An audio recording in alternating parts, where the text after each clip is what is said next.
Então, como disse aos irmãos, Isaías capítulo de número 39. Obrigado. Hoje vai ser mais simples, né? A gente pegamos uns capítulos bem maiores, né, irmã Fátima?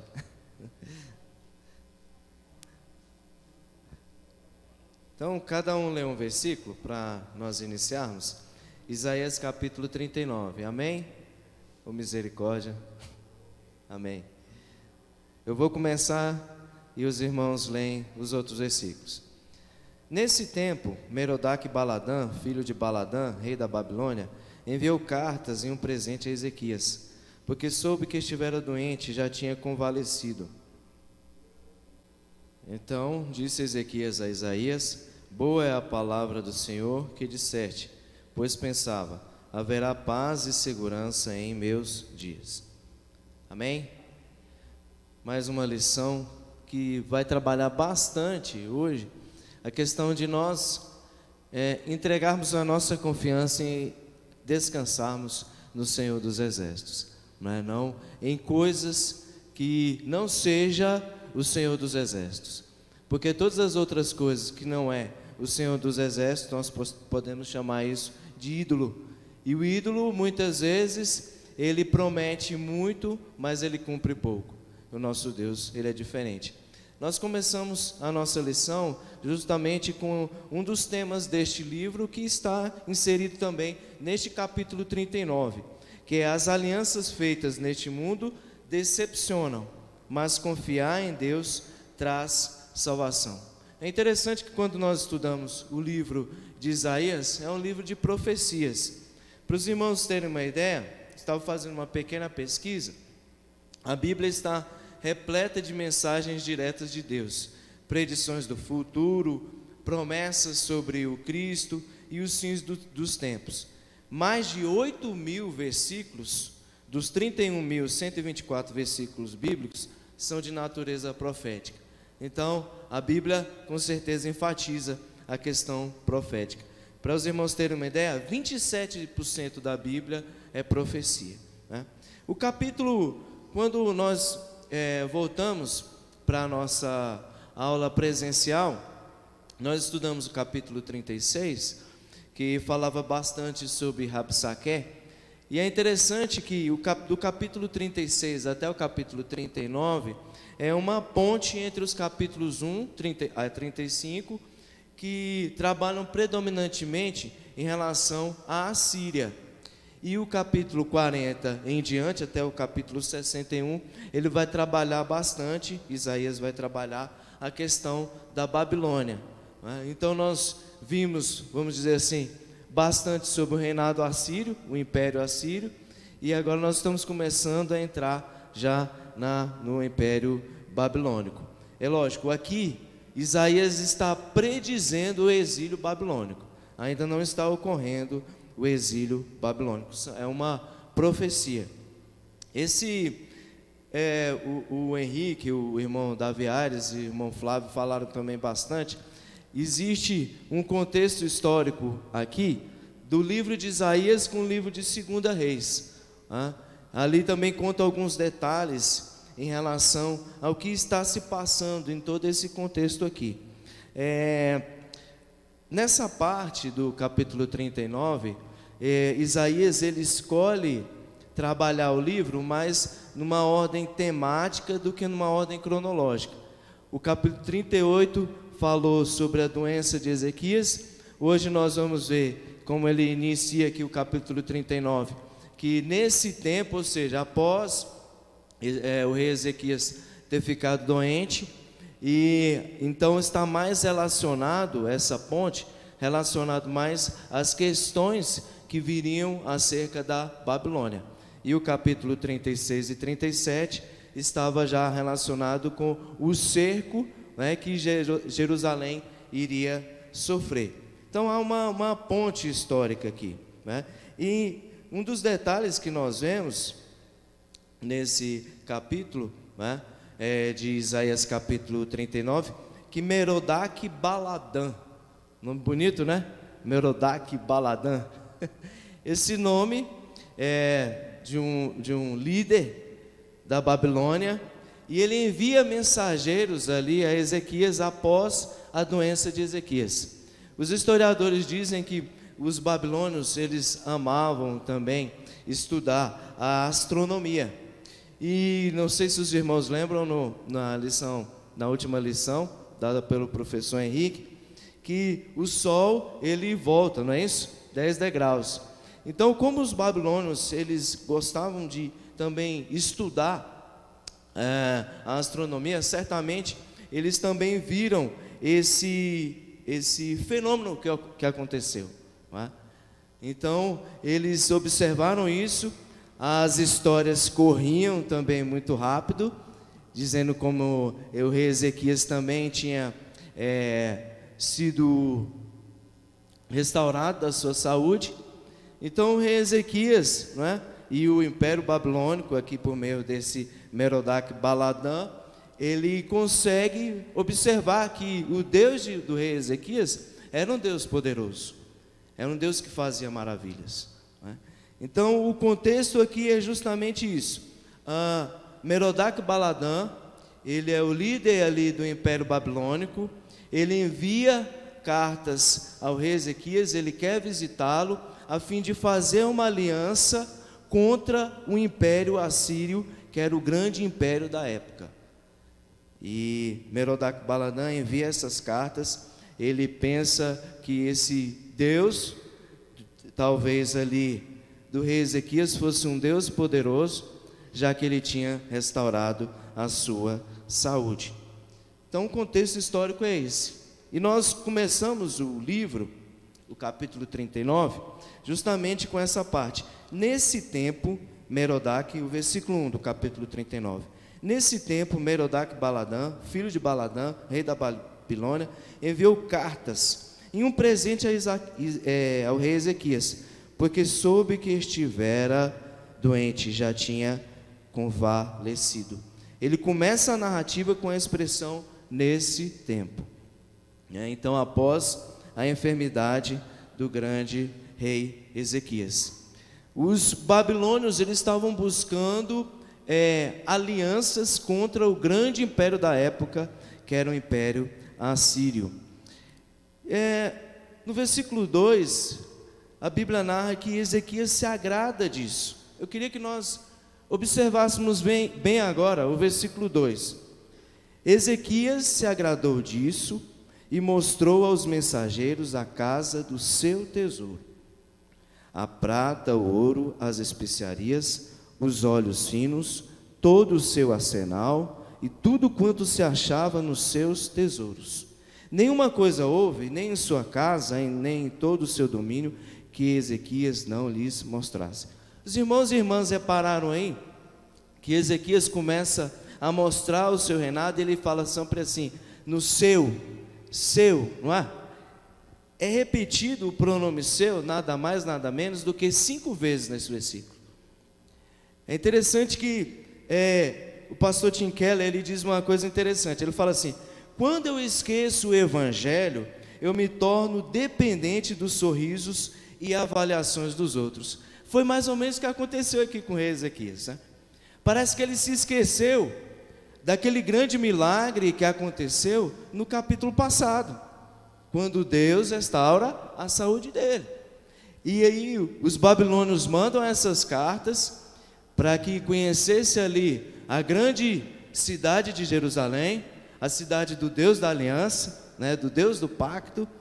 Mas tudo que o rei Ezequias sabe mostrar aqui é os seus bens, aquilo que torna ele poderoso. Eu achei interessante isso, porque o rei Ezequias se esquece de mostrar o Deus dele, que o tinha curado, não é? Na ânsia daquela aliança com a Babilônia, para que destruísse o Império Assírio, houvesse aquele pacto entre aquelas duas nações, ele mostra ali todos os seus bens, todos os seus tesouros, todas as suas especiarias, óleos finos, todo o seu arsenal, mas esquece de falar daquilo que é o principal, que é o Deus dos exércitos, como nós conhecemos. E isso é pecado. Perguntasse para os irmãos, qual a palavra que pode resumir esse ato aqui do rei Ezequias? Vaidade, egoísmo, bajulação, o que mais? Orgulho, não é isso? Orgulho. Pois é. Eu coloquei aqui algumas coisas que eu achei. Por exemplo, cabe ostentar? Cabe ostentar, não cabe? E aí quando a gente olha o significado de ostentação, é mostrar com alarde, exibir, alardear. Eu entendi como ostentação. Olha aqui o meu reino, está olhando aqui, está vendo aqui, o que é essa aliança que você está procurando fazer aqui comigo, vai dar tudo certo, afinal eu tenho todos esses bens. O narcisismo, que também é um transtorno psicológico, né, caracterizado por essa supervalorização de si próprio, a necessidade de reconhecimento. Eu acho que eu passei aqui dos meus slides, acabei esquecendo os slides. É porque quando a gente chega aqui na frente, a gente vai, né, a adrenalina sobe e a gente nem se lembra às vezes. Mas uma das coisas que eu gostaria de tocar com os irmãos é esse narcisismo, que é esse transtorno psicológico caracterizado por essa supervalorização de si próprio e essa necessidade de ser reconhecido e desvalorização dos demais, né? Muitas vezes nós temos isso dentro de nós. Eu falo por mim mesmo e creio que todos nós somos assim, né? Em 1 João capítulo 2, versículo 16, o apóstolo amado, ele diz assim: porque tudo que há no mundo, a concupiscência da carne, a concupiscência dos olhos e a soberba da vida, não procede do Pai, mas procede do mundo. Que versículo, não é isso? Que ensino! A palavra para soberba aqui no grego é alazoneia. Ela significa fútil.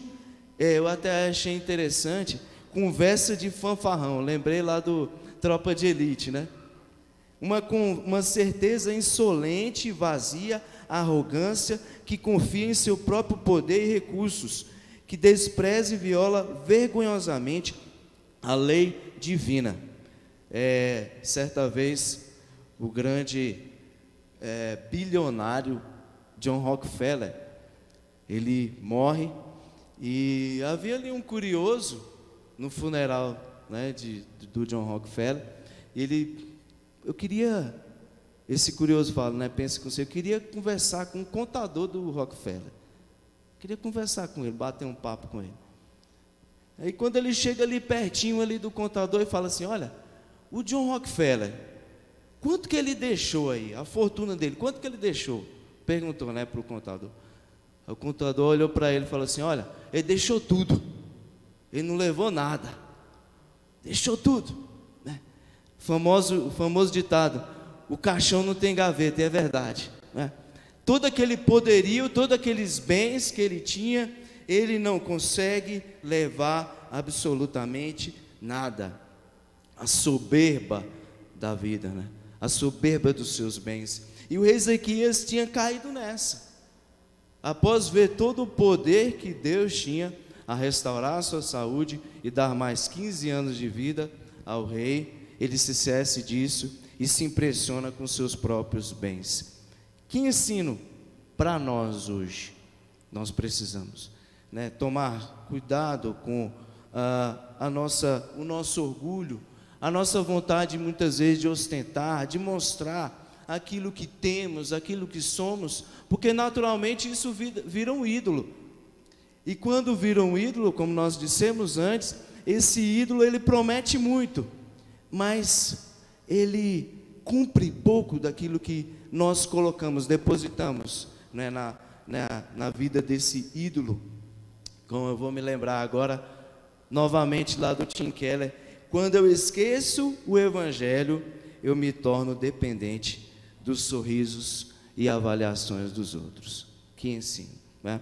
2 Crônicas capítulo 32, versículo 25, diz assim: mas não correspondeu Ezequias aos benefícios que lhe foram feitos, pois o seu coração se exaltou, pelo que houve ira contra ele e contra Judá e Jerusalém. Primeiro ponto, Ezequias, ele ostenta, ele se orgulha, ele traz um narcisismo para dentro dele, procurando impressionar ali os babilônios, cruciais nesta narrativa. Versículo 3 e 4 relata a ida do profeta ao encontro de Ezequias e as duas perguntas cruciais nessa narrativa. Versículo 3 e 4. Eu vou ler aqui. Então Isaías, o profeta, veio ao rei Ezequias e lhe disse: que foi que aqueles homens, ó rei Ezequias, disseram e de onde vieram a ti? Respondeu Ezequias: de uma terra longínqua vieram a mim, da Babilônia.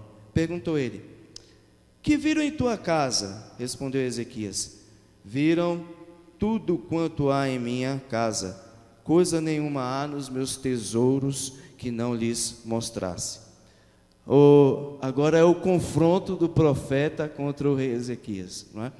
O profeta, ele aparece aqui sem ao menos ser convidado, né? Isaías tinha esse perfil, ele entra ali e já começa a questionar. Afinal de contas, o profeta é aquele que ama o povo, é aquele que dá a sua vida pelo povo, mas ele confronta o povo. Ele vai lá e questiona sobre aquilo que ele fez, não é? E nós, como profetas de Deus, nós também precisamos ter isso em nossas mentes. Nós devemos amar, sim, as pessoas, servir as pessoas, muitas vezes dar a vida até, um tempo, né, das nossas vidas por isso. Mas ele confronta o povo. Veja que as respostas aqui do rei Ezequias, elas são evasivas. Ele não responde, né, o que Isaías estava perguntando. Ele não responde o motivo pelo qual aqueles visitantes estavam ali. Ele apenas se concentra no fato de que vieram de um país distante, uma expressão que em outras passagens descreve pessoas vindas de longe para ver as obras do livramento do Senhor. Ezequias tenta fugir do confronto com o profeta, responde as perguntas de maneira evasiva. O pastor John MacArthur, ele tem uma citação interessante, ele fala assim: aquele que não tem certeza do amor de Deus conversa demais com Satanás. E é verdade, né? Porque esse momento aqui para Ezequias, ele titubeia naquele momento do confronto, não é? Com Isaías. Eu falei: pá, e agora? O que eu vou falar para ele? Afinal, ele é um homem de Deus, ele sabia disso. Quando no capítulo anterior que nós estudamos, quem vai até o rei Ezequias para falar que ele teria mais 15 anos? Justamente o profeta, não é? Então ele conhecia bem esse profeta, ele sabia que ele era de Deus, mas ele meio que se esquiva ali, fala: ixi, agora o que eu vou falar para ele? Então ele, não tentando responder que ali haveria, o que ele estava programando era uma aliança com o povo babilônico a fim de destruir os assírios, ele se esquiva dessa pergunta. E aí vem a resposta no versículo 5. Então disse Isaías a Ezequias: ouve a palavra do Senhor dos Exércitos. É o famoso Jeová Sabá, Senhor dos Exércitos. Nós estudamos aqui Isaías nos vários capítulos, e quando Deus, quando o profeta falava: eis que diz o Senhor dos Exércitos, já era para gelar a espinha, né? Porque não vinha coisa boa, vinha uma sentença, e a sentença às vezes era ardida, era algo que ia machucar. Então, o Senhor dos Exércitos te diz. Aí a expressão ouve a palavra é uma expressão profética de julgamento. Julgamento. Eu imagino como que deve ter sentido o rei Ezequias, né? Falou: agora, o que será que vai acontecer? Mas nós vamos ver que ele meio que não se importou tanto assim.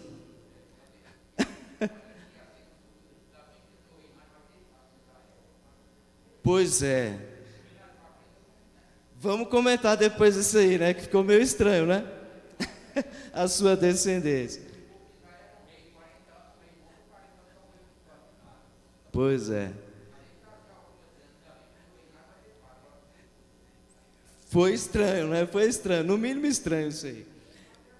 É, justamente. O versículo 6 e 7. Vamos esperar um pouquinho essa parte aí, né, irmão? Vamos lá. Versículo 6 e 7. Aí vem a sentença. E a sentença não é boa, é lógico. Mas a sentença pesada. Vamos ver, vamos ler? Eis que virão dias em que tudo quanto houver em tua casa, com que entesouraram teus pais até o dia de hoje, será levado para a Babilônia. Quer dizer, tudo aquilo que ele tinha depositado a sua confiança, todo o seu orgulho, tudo aquilo que ele tinha ostentado, seria levado agora por quem ele estava mostrando, para quem ele estava ostentando. Naturalmente deve ter havido ali inveja por parte dos babilônios, né? Eu quero isso aí. Porque a ostentação, ela leva a isso. Ela leva a inveja dos outros. Talvez a pessoa que esteja ostentando não entenda isso. Ele não acha que vai acontecer isso. Mas os outros estão invejando. Estão, poxa, aquele cara ali tem aquela casa, tem aquele carro, está ostentando ali o seu corpo, está ostentando ali, né, os seus olhos essenciais, a sua forma de se vestir. A inveja. O pecado no coração do homem, ele leva a certas atitudes que às vezes até nós ficamos assim, poxa, que estranho, né? A capacidade da maldade do homem, né? Não ficará coisa alguma, disse o Senhor, dos teus próprios filhos que tu gerares, tomarão para que sejam eunucos no palácio do rei da Babilônia. Que sentença! Quer dizer, Isaías agora estava aqui predizendo o exílio babilônico. E quando nós olhamos para a história do povo de Israel, nós vemos, foram 70 anos de exílio babilônico, né? De exílio, assim, babilônico com persa também. Mas foram 70 anos de muito sofrimento. Nós vemos na história de Daniel, com seus amigos, o quanto eles passaram, o quanto eles foram perseguidos na Babilônia. E aqui está a sentença. Os assírios que Ezequias tanto temia não são um verdadeiro inimigo. O Senhor é aquele em que Ezequias deveria temer e confiar. Lembra do início do tema do livro, né? Falava que as alianças feitas neste mundo decepcionam, mas confiar em Deus traz salvação. Eu acho que todo o nosso contexto, tudo aquilo que nós fazemos no nosso dia a dia, muitas vezes nós olhamos muito para o nosso tempo, né, para a nossa era. As notícias que nós escutamos no nosso dia a dia, nos jornais, as amizades que nós temos, e a pandemia vindo, e parece que tudo isso é grande demais. E nós ficamos com medo, com receio de determinadas coisas, e nos esquecemos do próprio Deus, daquele que nós estamos hoje aqui louvando e adorando, né? Daquele que nós dizemos para nós mesmos que é o maior, que é o Criador de todas as coisas, que é o provedor, não é? Não ficará coisa alguma. Ezequias peca ao expor a sua riqueza àqueles visitantes, e isso foi uma ironia, foi um tiro no pé horrível que ele comete. É o tiro que realmente sai pela culatra. Amém. É interessante isso, né? Porque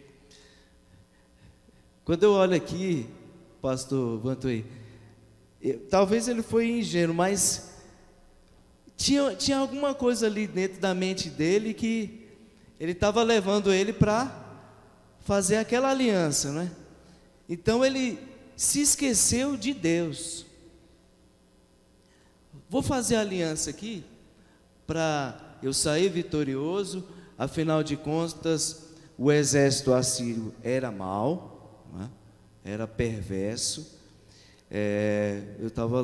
Tinha até mandado na escola bíblica, no grupo lá dos professores, né, uma parte do que o exército assírio fazia. Arrancava os olhos das pessoas, né, do seu inimigo, arrancava os olhos, crucificava as pessoas, era empalamento. Então era terrível. Eram pessoas más, perversas. É por isso, né? E expunha os corpos dos seus inimigos, né, para que eles não confrontassem, né? Então eu entendo aqui que o rei Ezequias, nessa ânsia de vencer esse inimigo, ele busca essa aliança, né, e ostenta e leva todo o povo de Jerusalém. Versículo 8: então disse Ezequias a Isaías, é aquilo que o irmão estava falando, né? Boa é a palavra do Senhor que disseste, pois pensava, haverá paz e segurança em meus dias. O que os irmãos pensaram disso aqui? Foi uma atitude egoísta, né, irmã Cristina? Eu também achei, sabia? E assim, uma das piores coisas que tinham na época era o eunuco, né? Assim, pelo que a gente estuda, a maioria dos eunucos eram castrados, né? Então, assim, nós não sabemos, né, se todos os eunucos foram castrados, né? Mas para você ter uma sentença dessa com seu filho, que seria dizer que você não teria mais descendência, né? Que os seus filhos, né, se tornariam eunucos, né? Então, acho que realmente foi uma atitude muito egoísta. Ele estava pensando ali, era aquela ideia narcisista mesmo, né? De se olhar ali apenas, de se ver, apenas estar interessado no seu eu, né? Então, essa palavra que ele diz, boa é a palavra do Senhor, para mim foi uma resposta bem surpreendente, né? Bem para essa profecia que foi, né, bem negativa, né? Paz e segurança em meus dias, né?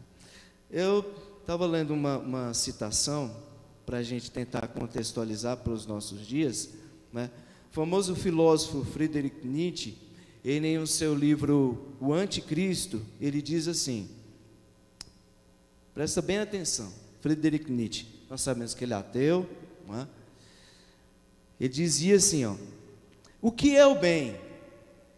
Tudo que enaltece o sentimento de poder no homem, a vontade de poder, o próprio poder. O que é o mal? Tudo que nasce da fraqueza. O que é a felicidade? O sentimento de que aumenta o poder, que uma resistência foi vencida.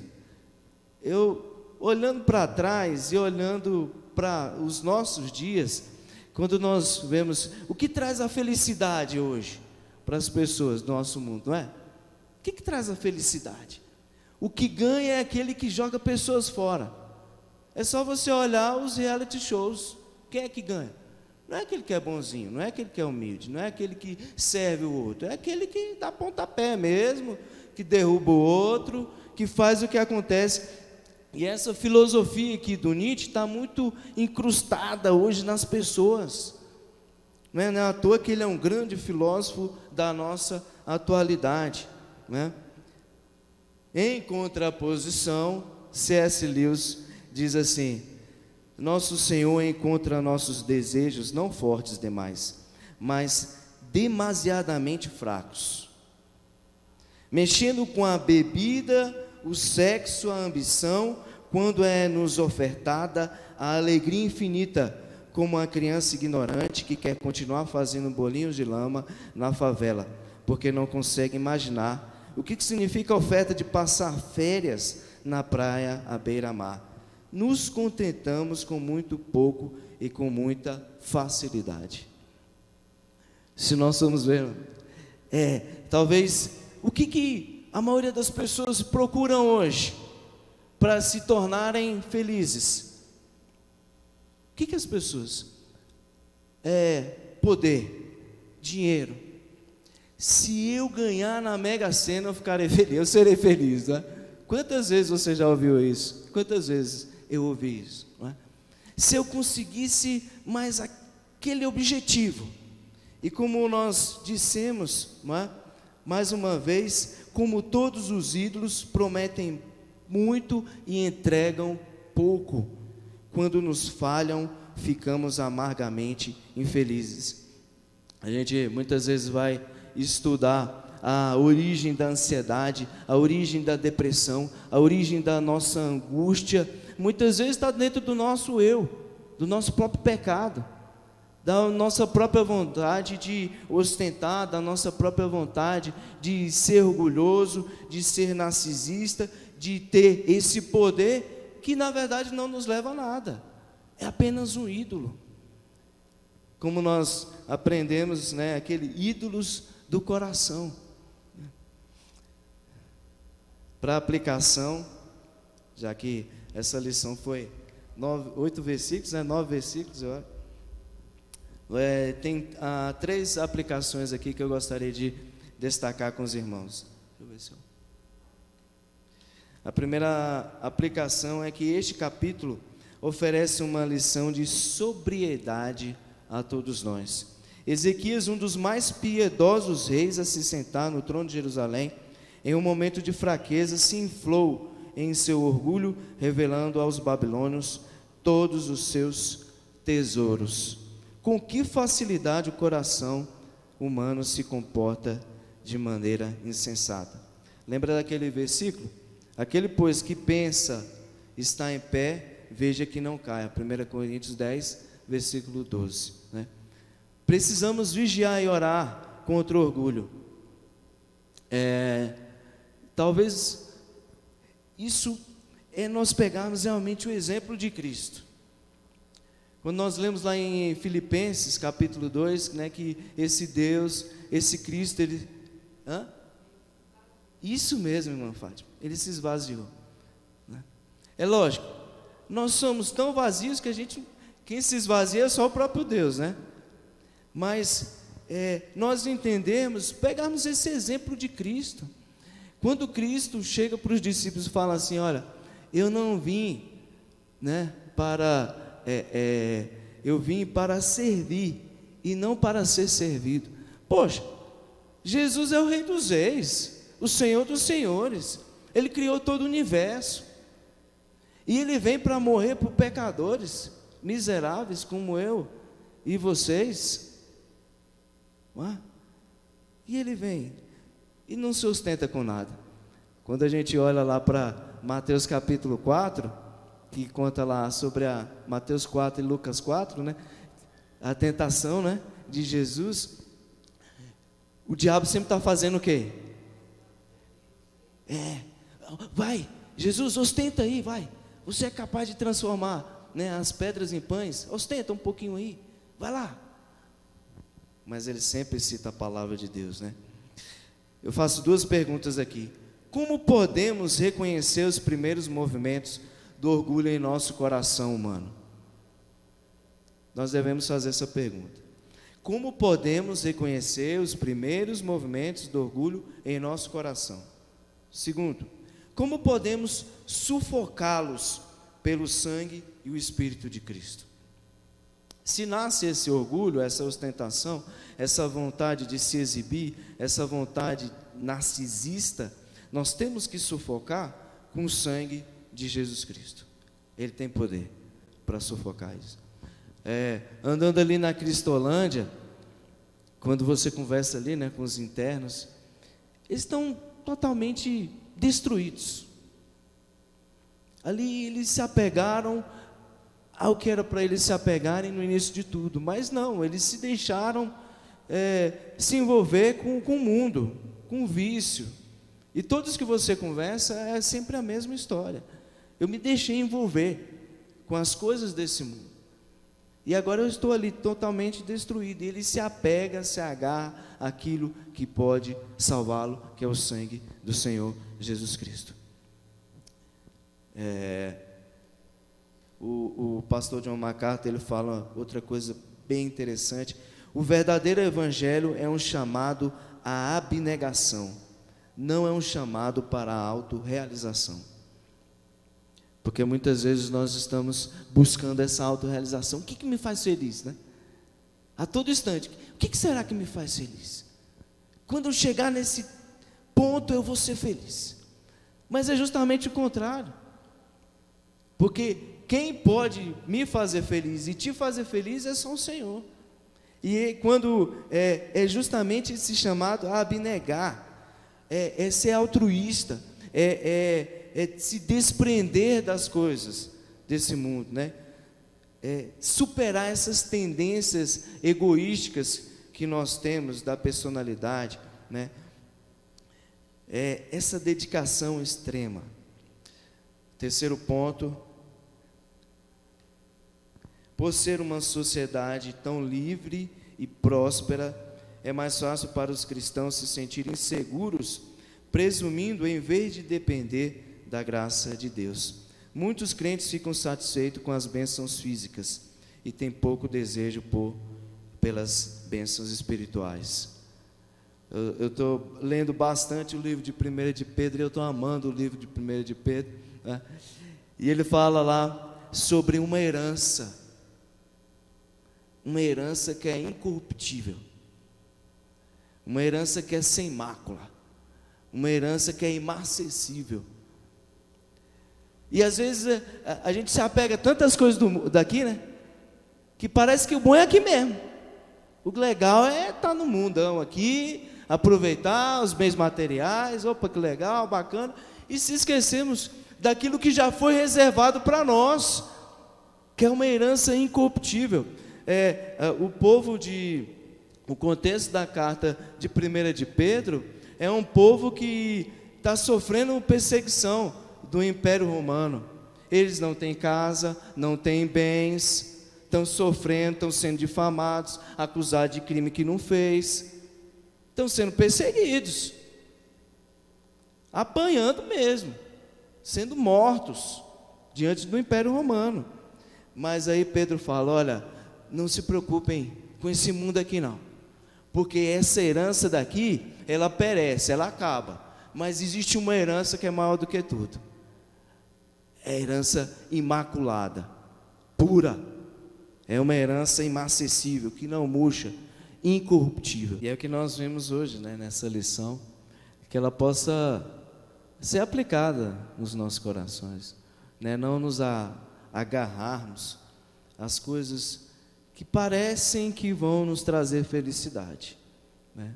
Mas que no final é fogo consumidor, porque tudo isso perece, né? Tudo isso se corrompe, tudo isso se acaba, mas existe algo, né? Como diz lá, né, o próprio Isaías, é o próximo capítulo que a gente vai estudar, Isaías 40, versículo 8: secam-se as ervas e caem as flores, mas a palavra do Senhor, essa sim, permanece para sempre. Somos peregrinos e forasteiros nesse mundo. Aonde está o nosso coração? Eu lembro lá de Mateus, né? Aonde está o nosso coração? Meus irmãos e irmãs, que essa palavra se aplique aos nossos corações. Relembremos do erro do rei Ezequias, apesar de ser um homem de Deus, mas ele falhou, ele errou. E muitas vezes nós pensamos que também, como nós somos servos de Deus, nós não vamos errar, né? Esquecemos de fazer essa autoavaliação.